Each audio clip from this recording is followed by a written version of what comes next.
switch throws open this side, and the electrical impulses start coming through the brain that direct you into these new ideals and new loves and new things as a human being, the consciousness. Okay, so the higher level is called heaven, and this is where the decibels are, the switch that you have to throw. This part here, we know where the switch is, and we throw it, and it usually short circuits or causes a fire or overheats or whatever it does, but that's the switch down there. The two are separate. Okay? Now, prayer is simply a word. There is no such thing. Okay? There is no such thing. Generally, what it is in religious circles is prayer is stuff you say with your mouth. What's ridiculous? I mean, it's just a bunch of flapping and you're just waving in the wind. On the other hand, prayer, as it is defined in a proper sense, is a movement of energy that sends a cycle or a pattern searching for this switch. It's you know, and as this energy starts searching for this switch, the more you do it, the easier it becomes to move that energy until finally you get directive and you touch that switch and bingo, you open. So that's what prayer is. Prayer is actually not asking for some God who exists in some planet somewhere to do something for you, as if there was some God that, you know, wasn't going to... we have such... It's so bizarre. The more you think of religion, we honestly believe that there is some God sitting up there, and unless we turn him on with some kind of thing, he's not going to give you the car or the job or some bizarre thing like this.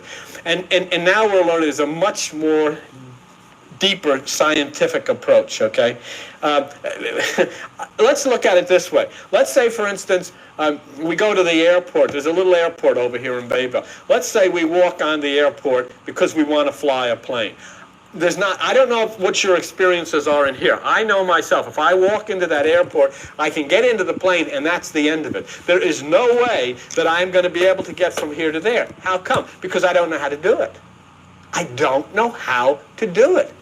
And when you talk about prayer, it's the same thing as getting into a plane. You want to raise yourself from the earth up into the sky, up into heaven. You want to go from this stage of your consciousness to that stage of your consciousness. But 99 and 9/10% of the people don't know how to do it. It's as if you sat in an airplane. What would you do? I don't know. And here, so they sit in here. We're gonna sit in here, and we're gonna pray, and we're gonna get to heaven. But they don't know how to do it. So if you don't know, you can't go. And that's why preaching is so necessary as far as the teaching is concerned, to show people how to do this and what's happening as you do that, okay? We always thought prayer was easy because all you ever did was say, oh God, if you give me this, I'll never do this scuzzy thing again. And that's basically what was the prayer. And then after you got what you wanted and you did the scuzzy thing again, you come back and said, this time I really mean it. If you'll just go, I really never will do this again.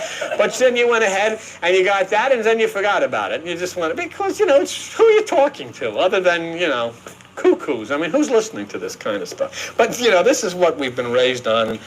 And, I guess that's why everything is really so screwed up. Direct contact, however, is not easy. And let's just go back to it. The only way that you're going to get prayer or that you're going to get to heaven is by raising your own level. You've got to do it, okay?